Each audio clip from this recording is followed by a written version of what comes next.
அன்பான உறவு செல்லங்களுக்கு வணக்கங்க. இப்ப நம்ம தலைவர் விஜய் பஸ்ல போயிட்டு இருக்காங்க.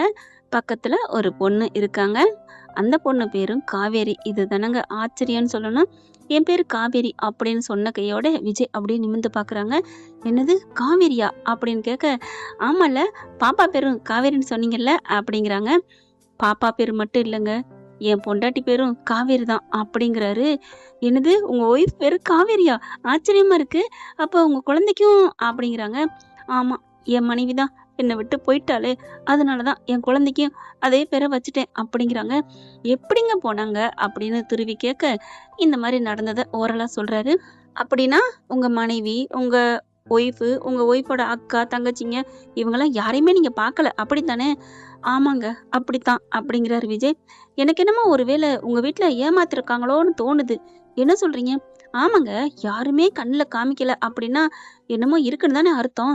எப்படிங்க ஒரு ஆக்சிடென்ட் ஆச்சு, ஆபரேஷன் பண்ண போயிருக்கீங்க, அதுக்குள்ள அத பண்ணிட்டு வர்றதுக்குள்ள யாரையுமே காணோம். பொண்டாட்டி இல்ல, பொண்டாட்டியோட பிறந்தவங்க, சேர்ந்தவங்க யாரும் இல்லைன்னா உங்க வீட்ல சதி பண்ணியிருக்காங்கன்னு தான் எனக்கு தோணுது. அப்படியா? அப்போ என் வீட்ல சதி பண்ணியிருக்காங்களா? ஆமா அப்படிங்கிறாங்க. அப்ப என் ஒய்ஃப் எங்கேயோ இருக்காளா அந்த உலகத்துல? இருக்குன்னு தான் தோணுது. நீங்க பார்க்கல அப்படிங்கிறதுனால நான் சொல்லுறேன் அப்படிங்கிறாங்க. நான் எல்லாருக்கும் ஃபோன் பண்றேனே, எல்லாமே நாட் ரீச்சபிள்னு வருதே. அதுதான் ஏதோ சதி பண்ணியிருக்கிறாங்க அப்படின்னு பேசிக்கிட்டு வராங்க. இருந்தாலும் உங்க மனைவி உங்க மேல உண்மையிலே நீங்க உங்களோட காதல் உண்மைன்னா உங்க மனைவி உங்க கூட வந்து சேருவாங்க. பரவாயில்லங்க. நீங்க இவ்ளோ பெரிய நல்லவங்களா இருக்கீங்களே. ஐயோ! என் காவேரி மாரியே இந்த காவேரின்னு பேர் வச்சவங்க எல்லாருமே நல்லவங்களா இருப்பாங்களோ அப்படிங்கிறாரு. அதுக்கப்புறம் சரி இருக்கட்டும். நீங்க எங்க போறீங்க? அப்படின்னு அந்த பொண்ணு கேட்க, நான் எங்க போறது? கால் போன பாதையில போயிட்டுருக்கேன். எங்க போறதுன்னு தெரியல. எனக்கு அந்த வீட்ல இருக்க புடிக்கல. என் பொண்டாட்டி ஞாபகமா வரவும் நான் வீட்ட விட்டு கிளம்பிட்டேன் அப்படிங்கிறாரு விஜய். கரெக்ட்டா டிக்கெட் கேட்டு வராங்க. இந்த பொண்ணு என்ன பண்ணுது, 2 டிக்கெட் மதுரைக்கு அப்படின்னு கேட்குது.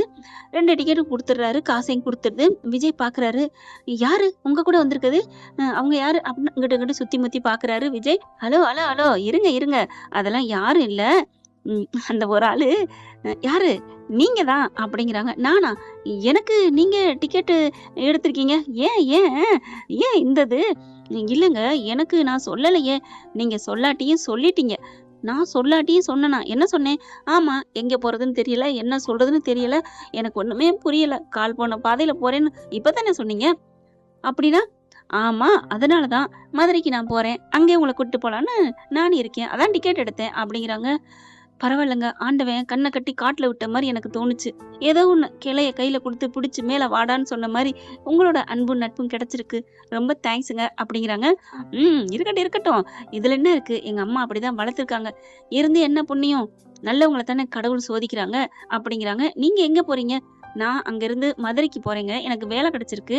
டீச்சரா ஒர்க் பண்ண போறேன் அப்படிங்கிறாங்க. நான் தான் எழுதினேன். எழுதி எல்லாம் எக்ஸாம்லாம் எழுதி முடிச்சுட்டேன். இப்ப வீட்ட பார்த்துட்டு அம்மாவையும் கூப்பிட்டுக்கிருவேன் அப்படிங்குது அந்த பொண்ணு.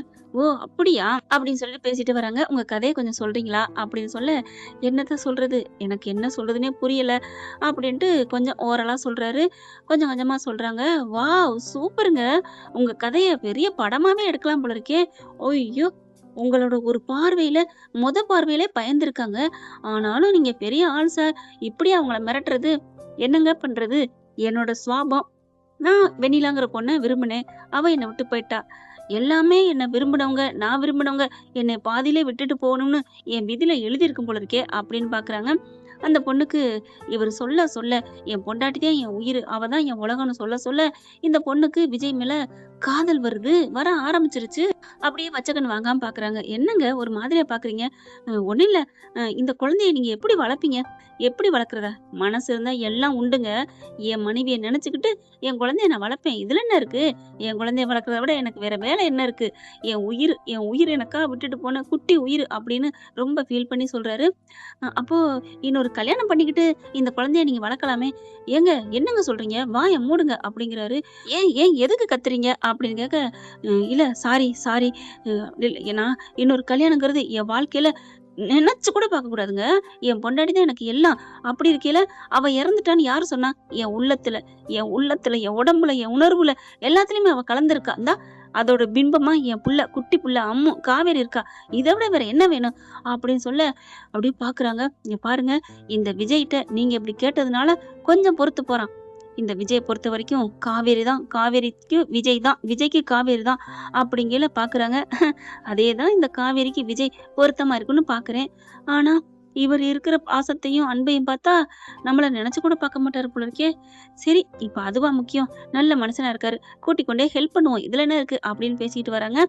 இப்ப மதுரையும் போயிருதுங்க. போய் உள்ளுக்குள்ள என்ட்ரன்ஸ்ல நுழைய போற இடத்துல அங்கிட்டு இருந்து ஒரு பஸ் வருது, இவங்க ஒரு பஸ் போகுது. போயிட்டு கீழே பாக்குறாங்க. நல்ல ஆடல் பாடல் எல்லாம் ஜேன்னு தாங்க பண்ணிக்கிட்டு வராங்க பஸ்ஸுக்குள்ள. ஏன் இப்படி, எதுக்கு சவுண்ட குறைங்க, பாட்டை வேற போட்டுவிட்டு வராங்க. அட குறைங்கப்பா அப்படிங்கிறாங்க. குழந்தை வீறு வீறுன்னு அழுகுது. புள்ளையும் வாங்கிக்கிறாங்க. புள்ளைய வாங்கிட்டு ஜுஜு ஜுஜுஜு குட்டிமா, அம்மா பிள்ளையா நீங்க, அப்பா பிள்ளையா நீங்க அப்படிங்கல விஜய் அப்படியே கண்ணை மூடிட்டே வராருங்க. எதுவுமே அவ்வளவா பேசல. விஜய் விஜய் அப்படின்னு அந்த பொண்ணு கூப்பிட பாக்குறாங்க. என்ன அப்படிங்கிற மாதிரி பாக்க, என்னாச்சு? ஒண்ணு இல்ல, என் ஒய்ஃப் ஞாபகம் வந்துருச்சு அப்படிங்கிறாரு. புள்ள அழுகுறா, பாலு அப்படிங்கிறாங்க. ஐயோ தீந்துருச்சே, இனிமே இது ரொம்ப நேரம் ஆச்சு, இந்த பாலை கொடுக்க கூடாதுல்ல அப்படின்னு சொல்ல, இருங்க ஏதாவது கடை வந்தா நிப்பாட்ட சொல்லுவோம் அப்படிங்கிறாங்க. எப்படியும் வண்டியை நிப்பாட்டுவாங்க தானே அப்படின்னு பார்த்துட்டு இருக்கீங்களே, வண்டி போயிட்டே இருக்கு. கரெக்டா ஊருங்களும் வருது, கடைங்களும் இருக்கு. கண்டக்டர் சொல்றாங்க, டிரைவர்கிட்ட சொல்லணுமே அப்படிங்கல இந்த பொண்ணு என்ன பண்ணுது, குழந்தைய கையில வாங்கி கொஞ்சிக்கிட்டு இருந்தவ விஜய்கிட்ட கொடுத்துருது. விஜய்கிட்ட கொடுத்துட்டு போய் டிரைவர்கிட்ட சொல்லுது, கொஞ்சம் வண்டியை நிறுத்துங்க, பால் வாங்கிட்டு போயிடலாம் அப்படின்ட்டு. இல்லம்மா பஸ் ஸ்டாண்ட் வந்துருச்சு, ஊர் வந்துருச்சுல, ப்ளீஸ் புள்ள அழுகுறா அப்படிங்கவும், கொஞ்சம் இன்னும் ஒரு 2 கிலோமீட்டர் இருக்கு இல்லையா, அதனால இந்த கடையில வாங்கிடலான்னு சொல்றாங்க. அதுக்கப்புறம் இந்த பொண்ணே இறங்கி ஓடுது. விஜய்க்கு ஒரே ஆச்சரியம். எல்லாரும் நல்லவங்களா இருக்காங்கல்ல, நிறைய பேரு காவேரின்னு பேர் வச்சாலும் அப்படித்தானோ அப்படின்னு நினைக்கிறாரு. இங்க போயிட்டு வேக வேகமா பால் வாங்கி குழந்தைக்குன்னு சொல்லிட்டு கொஞ்சம் லைட்டா ஜீனி போடுங்கன்னு சொல்லி எல்லாம் வாங்கிட்டு வேகமா வருது. இவருக்கும் காப்பி வாங்கிட்டு வருதுங்க. ஐயோ பாசத்தை பாத்தீங்களா? பாசம் இல்ல, காதல், லவ் வந்துருச்சு இந்த பிள்ளைக்கு. அப்புறம் யாருக்கு தாங்க வராது? பொண்டாட்டி இல்ல அப்படின்னு சொன்னதுனால எந்த இல்ல, எதுவுமே இல்ல தொல்லை அப்படின்னு இந்த பிள்ளை லவ் பண்ண ஆரம்பிக்குது. அதுவும் விஜய் காவேரி பொருத்தமா இருக்குல்ல. அது என்னமோ தெரியல, இவங்களுக்கு காவேரிங்கிற பொண்ணு இவங்களுக்கு நல்லா சிங்க் ஆகுது, மிங்க் ஆகுது, மிங்கிள் ஆகுது. இப்ப அந்த பாலை எடுத்து குடுக்குறாங்க. நான் வச்சு குடுக்கட்டுமா? இல்ல பரவாயில்ல, என் பாப்பாவுக்கு நானே குடுக்குறேன் அப்படின்னு குடுக்குறாரு. அப்பா நல்ல மனுஷனா இருக்கானே. பொண்டாட்டி பொண்டாட்டி புள்ள, புள்ள பொண்டாட்டி. ஐயோ இந்த மாதிரி ஒரு மனுஷன் கிடைச்சா எப்படி இருக்கலாம்? என் வாழ்க்கையும் தான் போச்சு. ஒருத்தன் லவ் பண்ணி ஏமாத்திட்டு விட்டுட்டு ஓடிட்டான். பயங்கரமான கேவலமான கேடியா இருந்தான். அந்த மனசு கேட்காம தான், அங்க இருக்க பிடிக்காம தான் ரொம்ப தூரத்துக்கு இங்கிட்டு வந்துட்டேன். இப்படி ஒரு மனுஷன் கிடைச்சா யாரு விடுவா? அடியே காவேரி, உனக்கு வாழ கொடுப்பனே இல்லையே அப்படின்னு சொல்லிட்டு இருக்கேல, கரெக்டா பாத்தீங்கன்னா ஊரு வருது. இங்கிட்டு இருந்து ஒரு வண்டி வருதுன்னு சொன்னேன் இல்லையா, 2 வண்டியும் நல்லா மோதிடுதுங்க. டமால்னு மோத பயங்கரமா இடி. அதாவது அதிகமா சேதம், உயிர் சேதம் இல்ல. ஆனா நிறைய பேருக்கு மயக்கம் வந்துடுது. இங்க விஜயும் மயங்கிடுறாரு. ஐயோ என்னாச்சு என்னாச்சுன்னு சொல்ல அப்படியே நல்லா கண்ணை மூடி ஒரு மாதிரி ஆகுறாரு. நான் எங்க இருக்கேன், நான் எங்க இருக்கேன் அப்படிங்கிற மாதிரி முழங்க ஆரம்பிக்கிறாருங்க. எல்லாமே அவங்களுக்கு அதாவது மூளை எல்லாமே மழுங்கி போயிட்டு இருக்கு. குழந்தையும் பிடிச்சுக்கிறாங்க. நல்ல பொண்ணுங்க, ரொம்ப ஹெல்ப் பண்ணுது. அடுத்தடுத்து ஆளாலாம் மோத ஆரம்பிச்சா ஆளுங்களை தான் கூட்டம் கூடும் இல்லையா. ஐயோ ஆக்சிடென்ட் ஆயிடுச்சு அப்படின்னு சொல்லிட்டு அங்க எங்கேயும் கொய்யோ முயன்னு தூக்குறாங்க. இதுல இன்னொன்னு சொல்ல மறந்துட்டேங்க. உங்க மனைவிய நான் பார்க்கணும் அப்படின்னு நான் சொல்றாரு. பார்க்கலாங்க அப்படின்னு மொபைல் இருந்து காமிக்கிறாரு. காவேரி அழகா அந்த குழந்தைய வச்சு அப்படியே ஒரு படம்லாம் வரைஞ்சு வச்சிருப்பாங்கல்ல, இவங்க 2 பேரும் வாழ்ந்த வாழ்க்கை, வளகாப்புல எடுத்த போட்டோ இதெல்லாம் காமிக்கிறாங்க. ஐயோ அழகுங்க. ஐயோ என்னமா அழகா இருக்காங்களே இவங்க. நெத்தி, கண்ணு, கன்னம் எல்லாமே அழகுங்க. இவ உருவம் மட்டும் இல்ல, இவ உள்ளமும் அழகு தெரியுமா அப்படின்னு தாங்க சொல்லி அப்படியே ரசிக்கிறாரு. அந்த மனக்கண்ணுல இருக்கு இந்த பொண்ணுக்கும் காவேரியை பார்த்து. அடுத்து அப்புறம் ஆக்சிடென்ட் ஆயிடுச்சு, எல்லாம் தூக்குறாங்க வைக்கிறாங்க. ஆம்புலன்ஸ் எல்லாம் வருதுங்க. இங்கிட்ட அங்கிட்ட ஏத்துறாங்க. 2 3 ஆம்புலன்ஸ் வருது. ஆளுங்களை ஏத்தையில இன்னொரு ஆம்புலன்ஸ் வருது. அந்த இதுல வந்தது யாரு அப்படின்னு பார்த்தா, அதே மதுரைக்கு வேலைக்கு தாங்க, அதாவது கொடைக்கானலுக்கு வேண்டாம் அப்படின்ட்டு நம்ம காவேரியும் சாரதாவும் வராங்க. அந்த இன்னொரு ஸ்ட்ரெச்சர்ல வச்சு ஏத்துறாங்க. எதிர்த்தாப்புல இருக்கிற வேனுக்கு இங்க விஜய் ஏத்துறாங்க. ஏத்திட்டு அந்த பொண்ணு திரும்பி பார்க்க, காவேரி அப்படியே ஏத்திக்கிட்டு போறத கரெக்டா பாத்துறாங்க. காவேரி, இவரு போட்டோ காமிச்சாரு, காவேரி காவேரி தெரியுதுங்களா, அம்மா மேல ஏறுமா சீக்கிரம் வாங்க அப்படின்னு கூப்பிட, ஐயோ இவங்களை எங்க கூட்டி போறாங்கன்னு தெரியலையே அப்படின்னு சொல்லிட்டு இந்த பொண்ணு அதையே பாக்குது. ஐயோ விஜய், உங்க காவேரி, உங்க விஜய் காவேரி, உங்க காவேரி அப்படின்னு சொல்றா. அதுக்குள்ள ஏறுங்கம்மா அப்படின்னு ஏத்த சொல்லிடுறாங்க. புள்ளைய வேற கையில வச்சிருக்கனால அப்படியே ஏறிடுறாங்க. சாரதாவையும் ஏத்திட்டு வண்டியில அந்த வேன் இவங்க எங்கிட்டு பிரிறாங்க, இவங்க கிட்ட பிரிறாங்க. ஆனா எல்லா ஆஸ்பத்திரிக்கு தான் போறாங்க. அடுத்தடுத்து வண்டி மூவ் ஆகி போகுதுங்க. பாத்தீங்களா விதி எப்படி இணைக்குதுன்னு? பார்க்கலாம் ஃப்ரெண்ட்ஸ். இனிமே ஒரு ஒரு அன்பர் சொல்லியிருந்தாங்க, மொக்க அப்படின்னு சொல்லியிருந்தாங்க. என்னங்க பண்றது? எடுத்த எடுப்புல டக்குன்னு லவ்ஸ் வந்துருமா? லவ்வர்ஸ் வந்து சேரணும், பார்க்கணும், பழகணும். இப்பதானங்க ட்ராக் போகுது. இதுவே இன்னும் கொஞ்சம் நெறைய வந்திருக்கலாம். வேணாம். சீக்கிரம் காவேரி, விஜய் சேர்க்க வைக்கணும் அப்படிங்கிறக்காண்டி தான் சீக்கிரமே கொண்டாந்துட்டேன். இந்த அளவுக்கு பார்க்கலாம் ஃப்ரெண்ட். ஆஸ்பத்திரிக்கு சேர போறாங்களா? பார்க்க போறாங்களா? அப்படிங்கிறத இந்த பதிவு உங்களுக்கு பிடிச்சிருந்துச்சுன்னா, உங்க பொண்ணான கையால ஒரு லைக்க போட்டு சப்ஸ்கிரைப் பண்ணி ஆதரவு குடுத்துருங்க அன்பு உறவுகளே. அப்புறம் இன்னொன்னு மெகர் வியூஸ் சேனல்ல பாருங்க, கண்டுக்களிங்க. அவங்க விசுவலோட போடுறாரு தம்பி. நல்லா உங்களுக்காகத்தான் அன்பு இருக்கா. நான் தான் சொன்னேன். அன்பு உறவுங்க நெறைய பேர் இருக்காங்க அப்படின்னு சொல்லிட்டு. அப்புறம் இன்னொன்னுங்க, இன்னைக்கு ஞாயித்துக்கிழமை எப்பவும் நான் போடுவேன்ல மகாநதின்னு. அது போடையில எனக்கு மனசு சரியில்ல தான். ஆனாலும் 4வது ஆப்ஷன்ல முன்னாடி போன மகாநதி ப்ரோமோ அப்படின்னு போடுங்களேன்னு என் பிள்ளைங்க சொன்னாங்க. ஆனாலும் எனக்கு கேட்கல. எனக்கு என்னமோ தெரியல. ஆனா அத போட்டுருக்கலாமோன்னு தோணுச்சுங்க. இல்லாத மகாநதிக்கு இன்னைக்கு எத்தனை பேரு எம்மன் எனக்கு பிடிச்சது எப்பவும் மகாநதி, எனக்கு பிடிச்சது எப்படிங்க இப்படி ஒரு அன்பை சம்பாரிச்சிருக்காங்க வீக்கான்னா ரொம்ப ஒரு ஹாப்பி தாங்க.